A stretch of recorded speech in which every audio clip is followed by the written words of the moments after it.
Hey! Looking at you.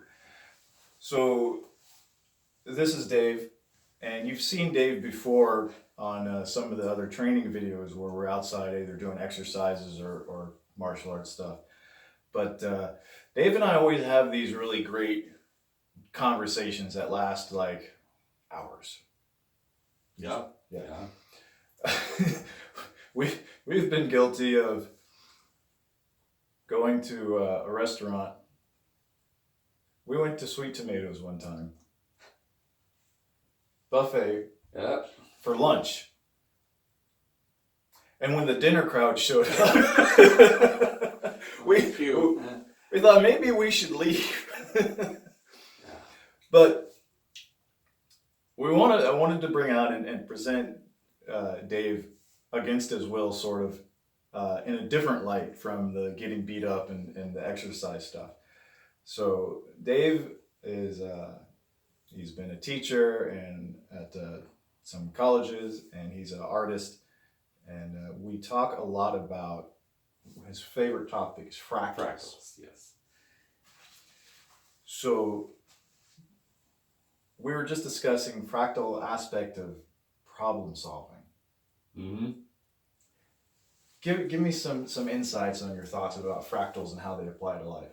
Well, fundamentally, fractals are patterns, right? And they're based on, well, part of it is self-replication, so it's complex patterns.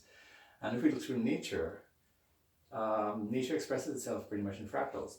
So if we have a good understanding of what a fractal is, you have to know the mathematical breakdown of it, but just how it applies in nature, you'll find that if we can identify something, one problem, anytime we say something like, I have a problem, and somebody says, oh, that's like so-and-so, and you see like, oh, there's a similarity there. That's it. It's like an algorithm or an equation, and all we do is change the values. So if in life you have a certain type of problem, you recognize, well, hey, that's similar to this. If you have the solution this way, you could probably apply the pattern to get the solution on the other end. And that's the essence of what I'm talking about. Yeah. Very simplified, but yeah. Yeah. And you've probably heard before, and I know we've talked about it, that the human brain is a pattern recognition machine.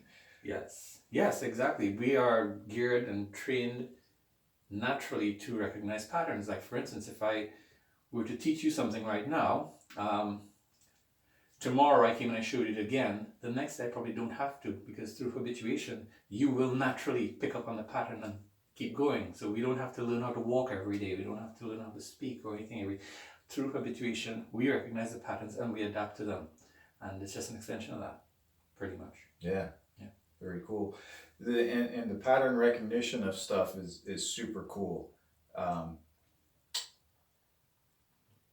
do we want to talk about it? So there's a thing in the brain that I've heard about a few times, and I know it's in the book Psycho-Cybernetics. It talks about it there, and I've heard other people talk about it, called like the reticular activation system. Does that sound familiar? Some people have heard of it, some people haven't. Yeah. And if I get this right, and if I don't, you can feel free to tell me, and if you're a hater, that's totally cool. Yeah. Because out of 7+ billion people on the planet, if I don't get some haters at some point, I'm gonna left out. Yeah, I'm gonna be disappointed. So if you want to tell me I'm full of it, that's totally cool. Put together an addendum. Please do it. Yeah. Yeah. In fact, I know this is a sidetrack, but there's this guy named Grant Cardone, business guy, real estate mogul, entrepreneur, and he's like, get yourself some haters, man. You want haters, Anyway, that's because when you have haters, the haters are such a small percentage of the population. If you got some haters, that means you got a lot of people that like you also. So please feel free to be my hater, because you're a small percentage, and that means a lot of other people like us. Anyway.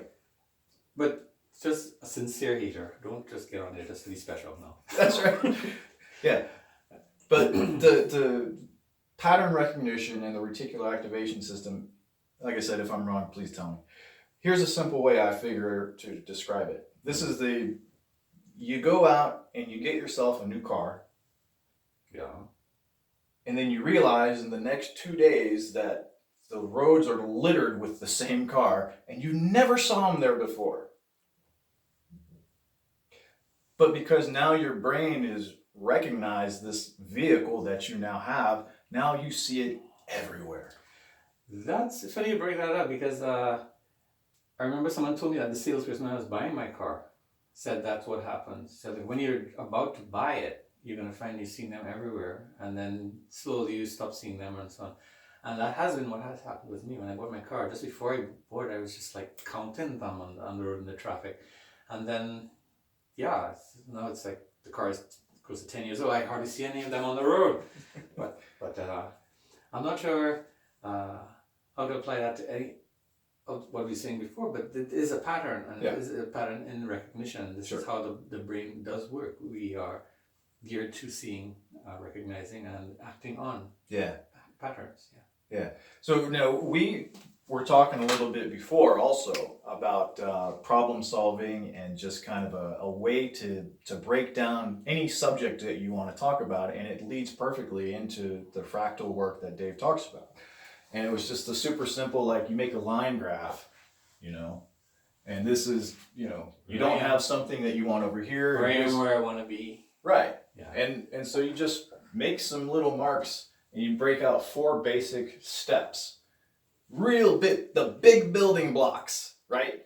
Like one of the motivational speakers of the time talked about the big rocks, and I wish I could tell you who it was, but they did this little example. Yeah. And maybe you showed it to me even, where he had like a couple little cups full of gravel and then some big stones. It wasn't me, but it sounds good. Okay, and then if you pour all the gravel, all the little minutia, all the stuff that drives you nuts every day, if you pour that into a big bucket first, and then you try to put the big important stones in, stuff like, eating, drinking, taking care of your family. Fundamentals, big stuff. Yeah, those are the big rocks, right? But if you fill your bucket, if you fill your life with all the little gravel and minutia, there's no room for the big stuff. But if you put the big stuff in first, and then you pour the gravel in, it kind of fills the gaps, right? So what are we talking about again? Fractal stuff, right? So we break this out. So now, big blocks, now we're just going to bring this one down, and guess what? It has its own little subsection of the same thing. And the same with this one. Every aspect of it can be explained, and you can go further down, and that's exactly what it is. Each iteration, there is a pattern, and you get into more and more detail. And you find if you start a discussion with someone on a new topic and you start in here, you're probably going to lose them, right? Because too much information, not enough foundation. Yeah. So if you start up here on any of these topics and work your way through whichever part that you need to, it works out a lot. It's a lot better way to learn, I think. Yeah. And there's a system to it, and this applies across the board to almost anything you want to teach. Yeah, and not only this, you can just think about the concept of communicating on a basic human level, right? You want to get a point across, start with the big rocks, and not the minutia. There's a cool term that I learned called Technobabble. Sometimes we get so good at something. You're so good at something, maybe you're a computer programmer or you're a doctor, and somebody's like, well, how do you do that? And you're like, well, I do, and you just see it's the easy. eyes. Yeah. And I just take the scalpel and I slice and I shift the fascia out of the way and I move and I reconnect you're like, what? What's the fascia? Yeah. So you wipe out all the technobabble and they're like, what do you do? You're like, I help people feel good. Right. And if you look at this too, this could be a PowerPoint presentation right there. Your main topics and here are subtopics, etc. And you go into more and more detail.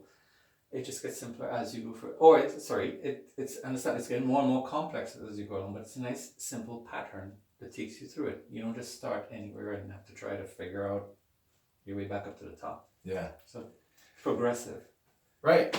And it gives you a way to break everything down. Not only that, this is great for we said problem solving. Like when you have a problem and you're freaking out about it, first of all, when you come at something from emotion, it's almost never a good way to deal with it.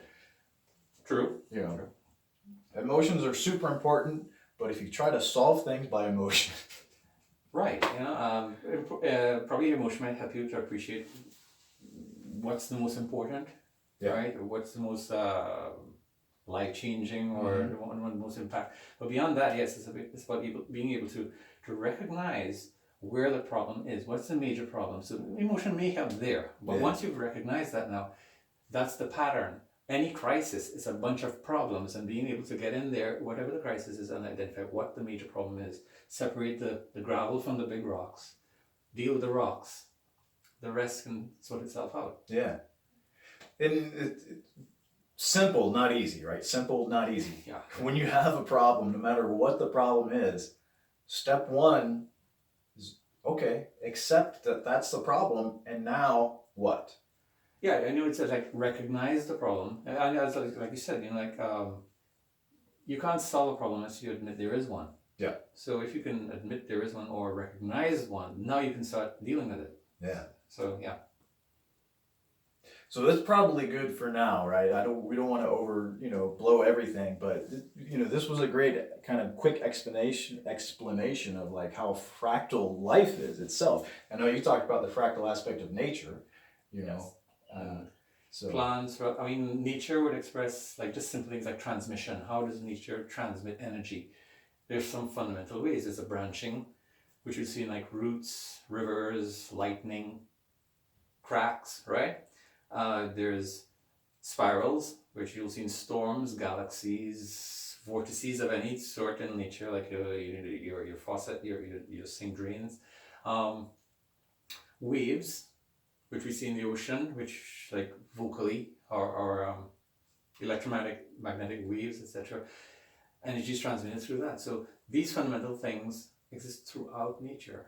Everything electromagnetic energy is throughout the universe. So it might be worth looking into it and recognizing how it builds into everything. How we are electromagnetic in our structure, etc. Just to be able to find the patterns, and we get a better understanding of the whole perspective on life, existence, etc. It could get pretty large. Yeah. Yeah. So Dave is also, I said that he was an artist, so he uses these concepts to create some really amazing art pieces where he just starts to manipulate little pieces of fractal designs and then lets them replicate themselves, and it's very cool. And we're going to force him to get all that stuff out here pretty soon. Yeah. It's a major hope. So yes, Yeah. we'll get that going. Yeah. But that's it. And now you know Dave in a different light of just rather than me beating on him or the quintessential victim. That's right. So now villain/victim, because it never ends well. That's right. But now we're probably going to have to go film other videos of him getting beat up or throwing kettlebells or something like that. Time for an update. Yeah. Yes. All right. Breathe. Enjoy life. Love you. And we'll see you later. Bye.